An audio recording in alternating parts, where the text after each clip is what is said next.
Welcome back to HitPointsGaming, and today we're going to be doing a video preview of Legend of Keepers. So let's go ahead and get into the game. This is a dungeon management rogue-like game. And I've been playing just under 10 hours. You can see I have a save file here. We'll go ahead and maybe we'll start a new one to kind of just show the nuances of the game. I'm going to skip the tutorial because I'm kind of going to talk about it. So as you play the game, you have a character, you get the slave holder, and as you progress, because it is a roguelike, so every time you die, you get experience and things to spend and currency to spend. You can unlock more characters. Being that this is 0.80, you only have the slave master and this the enchantress. This hasn't been unlocked yet, the engineer. I'm really enjoying it. It's a lot of fun. As you can see here, you do start with a point, like just to kind of welcome you into the game. So there's a couple things you can pick from. Pretty cool. It is very light. It's a very light game, meaning there's not much for you to do, but there is a lot, well, not a lot, but there is more stuff to do in the game once you're actually going, you know? So you can kind of pick out your stuff, how you're going to start the game, and every time you die, you come back there too, so you can figure out how you're going to play it the next time. So you can play it on easy, and then, oh, you know what, I can do it a little more hard, I can do it a little harder, and increase the difficulties. So here we can see like there's like a weekly tracker, and you can see what's coming up in the next 2 weeks, and we'll show you that in just a second. So we have adventurers. That's actually the heroes coming in, because what this is you are the bad guys. You have been hired to protect this dungeon from heroes. So you have different heroes that are going to come in and try to steal your treasure, and the dungeon company or whatever it is has hired you to protect their treasure. So so you want to like have, you want to have really cool stuff to bring those heroes in, and then you kill them in the, while they're in there. So let's look at the heroes really quick too, because before we get too involved in it. So there's different kinds of heroes. You can see this person's a novice, this is a barbarian, and an elf. The novice does turn into a monk. You can see they're level 1, and then they go to level 2, level 3. As you progress through the game, the heroes that are entering your dungeon get a little harder. You can also notice on the left, on the bottom, well actually like in the middle here, you can see they have resistances, and each person, each class has different resistances, and we'll get into that in a second. And they also have life, which is the red, and then happiness is like their morale, right? So I've been playing this game really morale. I want to scare the heroes. It's really like their terror or whatever. So there's different ways you can hurt a hero or kill them or make them flee. If you decrease their morale to 0, they run away.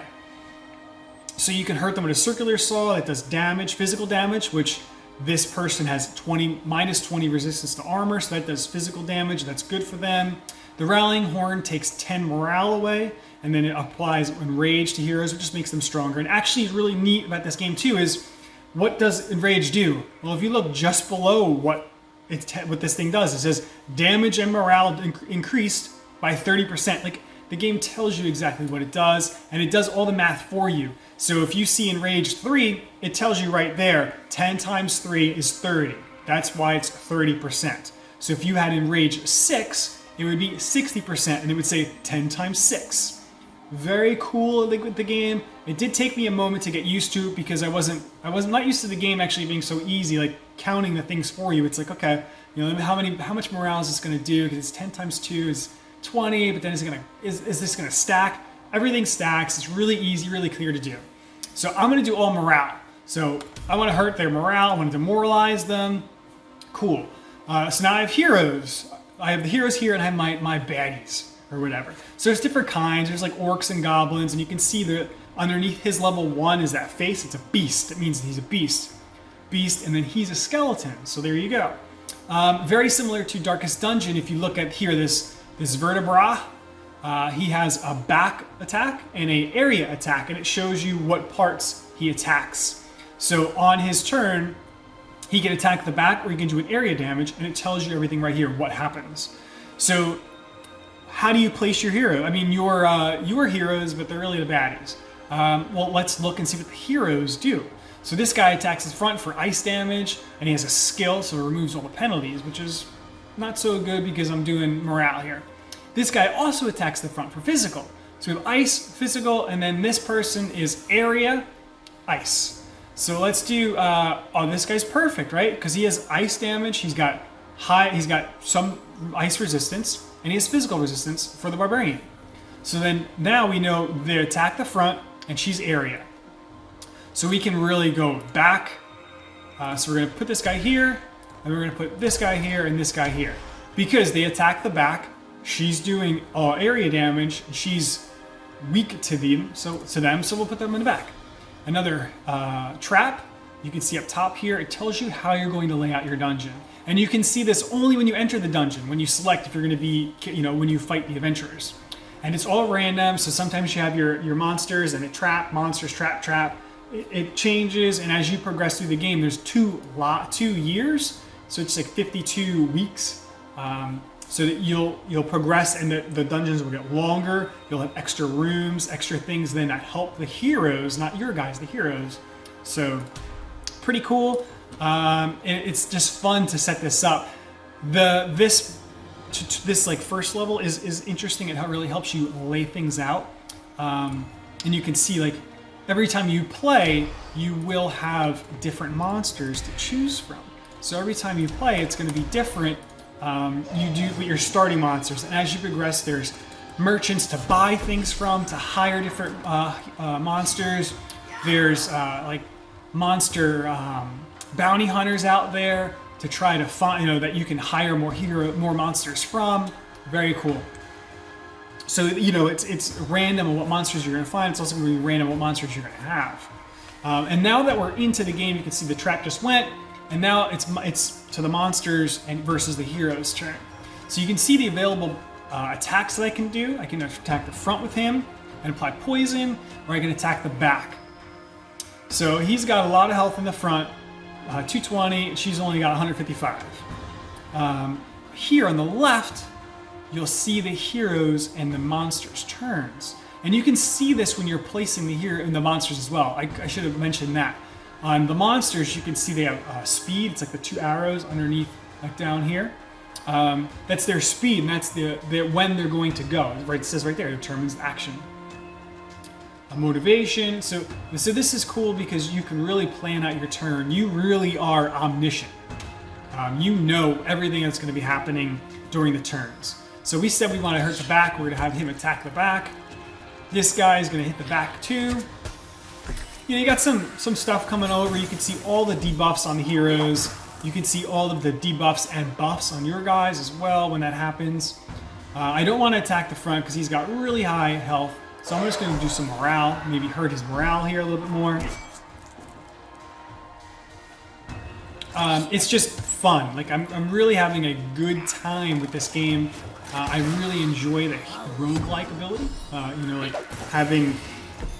setting this dungeon up, having the heroes fight my monsters, and the monsters they die, but they come back. Like they're just kind of after this mission, they'll just be kind of lower morale because they'll just be like, oh, I just got killed, But you never lose them unless you sell them to somebody. I haven't seen a event where they run away from you, they leave. There's different things that you can put the monsters through so that maybe they are on leave, so they might, like I just scared him, he runs away. Let's go ahead and try to scare this guy too, some more, I do a lot of the scaring. I like the scaring part. I think it's just easier too, so I don't know. I just stunned him. Now I'm gonna scare him and he's gonna run away. So I didn't even have to see, sorry, you didn't get to see my hero, my master, my slave master. So after every dungeon, you wanna call it, you have choices to make. I can select money, because money is used to purchase things from merchants or even to upgrade your slave master, your hero. It's also used to upgrade your monsters when you go to trainers and all different kinds of things. So you can use money. There's also these are traps. So when you end it, you can pick one of these, poison trap or this oil cauldron, And I like the game, but it does become difficult because this sounds really cool. It does front, but it only attacks the front. This one hits everyone, and it causes fire weakness. So you really want to build like a deck almost, kind of like Slay the Spire, where as you progress, you can kind of start building your deck. Am I going to be a nature deck, a poison deck? Do I want to have fire monsters? So you have some of that here. Although I do find it difficult to really get deep in that. I had one time I played where I had a lot of skeletons, and I was finding like items that help skeletons, and that was cool, but I wasn't really able to get my resistances, like the weaknesses, to put on heroes to help my fire traps do more. That I found a little difficult. It does exist, but it does become, I think it's kind of hard to actually work that out that way. So now after every mission, like I said, when monsters die, they're just not happy because they just got killed. So his morale will go lower. You can see after every mission it goes down 2, and then when they reach 0, then they are away for longer times. So after every dungeon, you can come here and you have your your barracks. So you can send your guys away. You can remove them to the garrison, and now he'll heal his morale over time. So I can move this guy to room 1. So it's got you got your like locker room management here, so you can do different things. You can only bring 6 monsters into the first room, 6 monsters into the second room. There are so far I've seen, there's like 2 rooms of monsters in every dungeon. So you're gonna have some management here, like, do I bring this guy in? This is my favorite monster in the whole game, this Misty dude. The Ghost, he just has so much morale damage. He's my favorite monster. You level him up really high, he does even more. But you know, so you want to kind of stack. Like, I like morale monsters, so I want to keep them together. You know, this guy does damage, so I can put him in the garrison. I don't really care. My front room has some morale here, so I'll kind of stick them. Here's my traps that are available. My new trap here. So after the dungeon per se, you have different things you can do during the week. So I have a merchant, I can buy stuff. I have a trainer, so I can train my monsters. And I have an engineer, so I can upgrade my traps. So you can see my gold. And then I have tears, which is a currency used by gained by scaring away heroes. And then I have blood, which is gained by killing heroes in your dungeon. There's also ways you can turn gold into heroes or blood, and there's other ways you can kind of get this other currency too. But it is kind of your main way of getting currencies in this game is by the dungeons and killing heroes or scaring heroes away. So let's go ahead and go to the trainer. So you can kind of see what's going on here. So with every time you level up a hero, he's level 1 right now, the Furbog. You can see that this skill will increase, and he'll also gain this ability here. He'll gain some more health and no resistances. Misty, this morale damage will go up. I get some more life. Let's see, someone has more resistance. So this guy here is going to get some fire resistance, so he won't be so weak to fire. Get some more health and power. So this is kind of cool. It's more damage, more morale. And it just kind of helps the monster survive a little bit. This guy is a tanky guy. He's like 2 tanks. I'm always going to do this. Misty dude, he's the best. To me, I love him. And you can see each monster, it does change upon what they're doing. So I don't know why this guy, I guess maybe because he's harder, so it's more money. Misty isn't so great, so I'm going to level him up anyway. And what's neat too is I pick the trainer, so now I can train as many monsters as I want as long as I have the currency to do so. So that's all I want to upgrade here. Goes to the next week. So it's like you pick one of the options and that's it. So you have collectors. They drink your blood and they give you some money. And the event is just like a random thing. Could be good, could be bad. A lot of the times it's good. However, I think it's like 60-40 or like 55-45. It's like very, very even. Oh, so as I say that, I get a lucky me. You place that bet on a board race, I won $300. That's really good. $300, even at end game, is a lot of money. So I can go here again for the merchant to buy a monster. I can go to a course, which is a way to send one of my monsters from my garrison or my active monsters away to learn, but it takes time. So let's actually go ahead and we'll show you that. So just randomly pick this guy, this monster, this boar man, saying that he'll level up 2 levels for 375 gold, but he'll be gone for 8 weeks.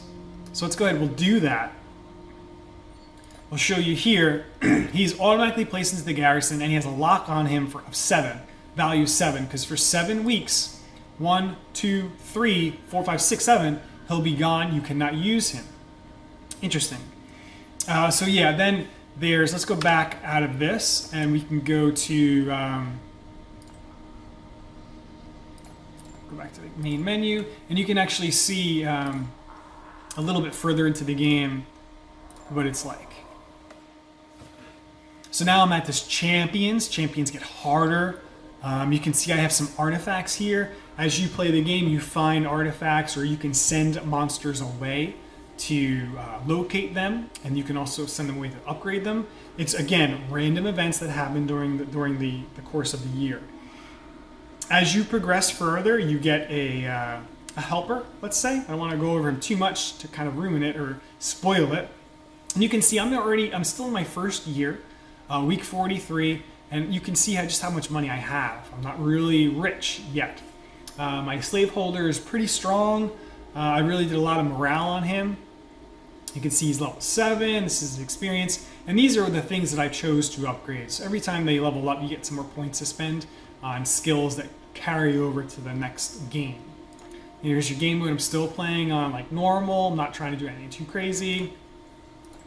And then once more, let's show you some monsters that are kind of, so the monsters level up as you progress through the game. As you fight champions or harder heroes, you get monsters that are also harder monsters, or legendary kind of monsters, like boss monsters. So this guy has like a star over him, meaning he is one of those harder legacy monsters, or whatever you want to call them. You can see your stock. I have some more. I have some traps here, level 4 traps. I do believe that is the highest level. And then you can also get buffs and debuffs that are concurrent throughout the calendar year. So you can see here, damage taken to my monsters, or damage taken, to me actually, or for the heroes, is for 15 weeks. So this lasts for 15 weeks. I do more damage to the heroes. I think they did a lot of work in this game. They actually planned out what you're going to do, how you're going to do it. I really like the game. It looks good. I like the look of it. The art's fun. The music's pretty decent. The sound effects are good. It is very basic, just looking at this sideways here, but it works. It really, really works well. Like, it's fun to see the animations of what the monsters do and the heroes do, and everyone's totally different. And in that, and it's fun to play it out and to see different buffs and debuffs that you can put on your heroes. Can you stack them to really get them really hurt?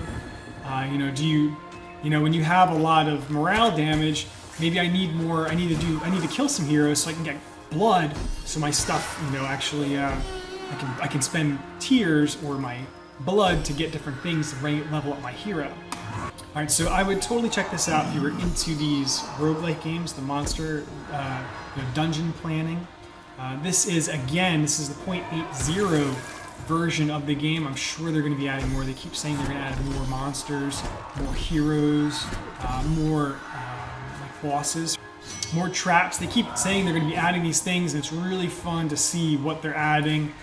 The monsters are so cool to be able to, build teams of skeletons or demons or beasts. It's just a fun way to plan out what things are. I'm having a blast playing it. I hope you check it out when it's out. Thanks again for joining us here on HitPointsGaming for Legend of Keepers.